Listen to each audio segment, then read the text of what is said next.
Henry VI, Part 1, deals with the early years of the young king's rule.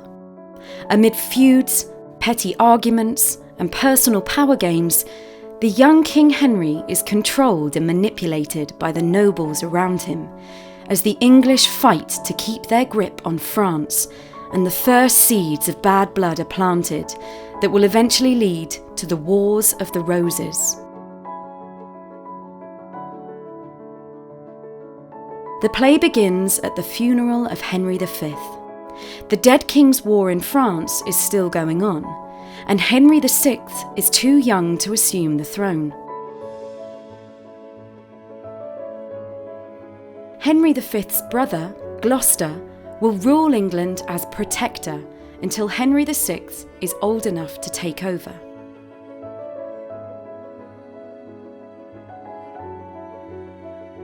News soon arrives that most of the towns that Henry V won in France have been taken back. Not only that, but the French Dauphin, Charles, has been crowned king, and a great English general, Lord Talbot, has been wounded and taken prisoner at Orleans. The nobles vow to gather an army and strike back at the Dauphin.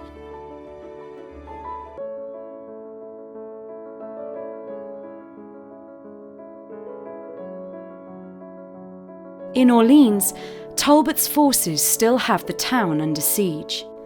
Joan la Pucelle, Joan of Arc, convinces King Charles to let her lead the French army to fight off the English.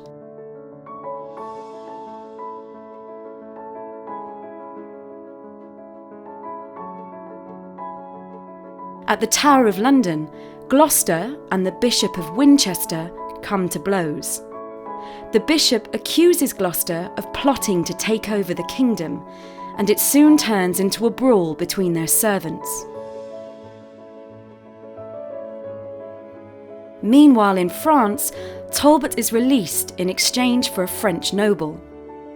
The French army presses their counterattack, and Joan and Talbot fight. She defeats him, but spares his life, and wins Orleans back for France. Soon, however, Talbot regains the town with a sneak attack, forcing the French to leave. In London's Temple Garden, two nobles, Richard Plantagenet and the Duke of Somerset, are arguing about the law.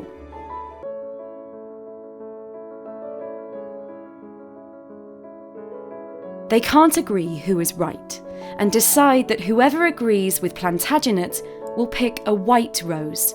Whoever agrees with Somerset will pick a red rose.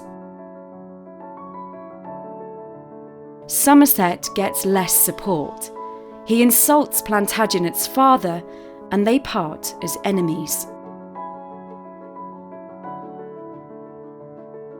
Plantagenet speaks to his dying uncle, Edmund Mortimer, about his father. Before Mortimer passes away, Plantagenet learns that he has a rightful claim to the throne. Men loyal to Gloucester and the Bishop of Winchester are now fighting each other in the streets with stones.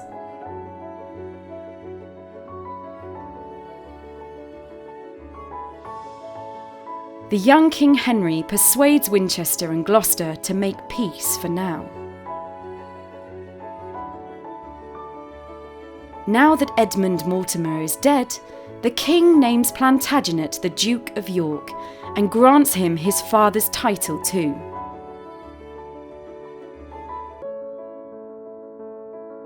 Gloucester advises Henry to go to France to help stop the fighting by being crowned king there. Henry agrees.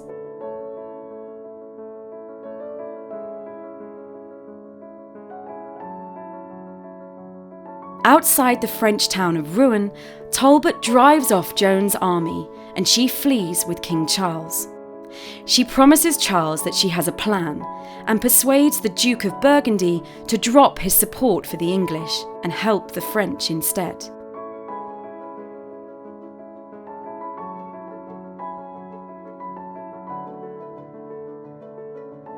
King Henry and his lords arrive in France. Henry is crowned King of France in Paris, in opposition to Charles.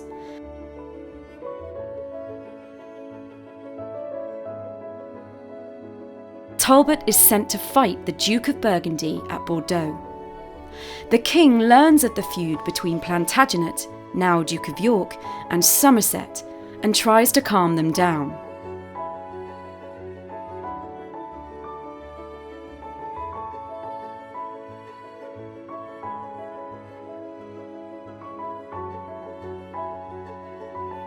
York is put in charge of the infantry, Somerset in charge of the cavalry.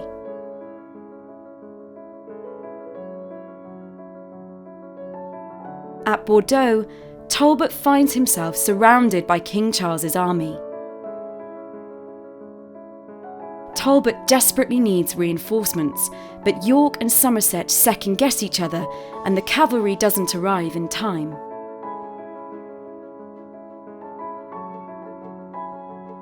As a result, the English army is destroyed and Talbot is killed in the battle. The French prepare to march on Paris. Having returned to London, Gloucester and Henry discuss the offer of a peace treaty. Henry agrees to marry the daughter of the Earl of Armagnac, a relative of King Charles, in order to make the treaty stronger.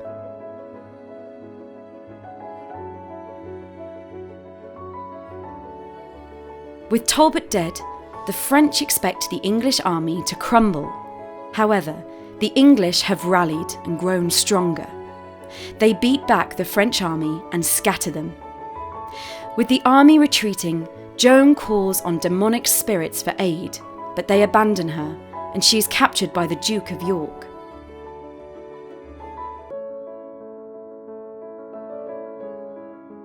Meanwhile, the Earl of Suffolk has captured a prisoner of his own, Margaret of Anjou, daughter of the King of Naples.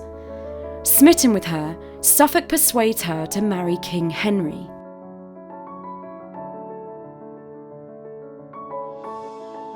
Secretly, Suffolk plans to cheat on his wife and take Margaret as his mistress.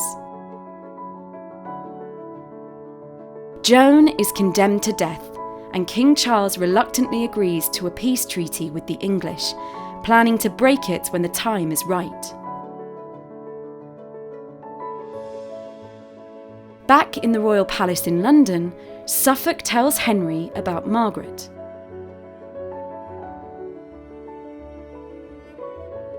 Gloucester protests that it would be a bad marriage.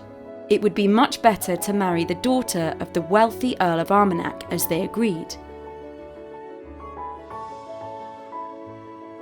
Swayed by Suffolk, however, Henry decides to marry Margaret instead. The play draws to a close. Arrangements are made to bring Margaret to England from France, and Suffolk reveals his true plans to us.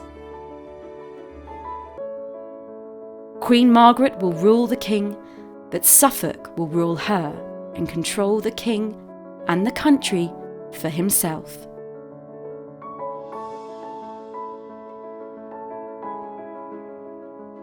The story continues in Henry VI, Part 2.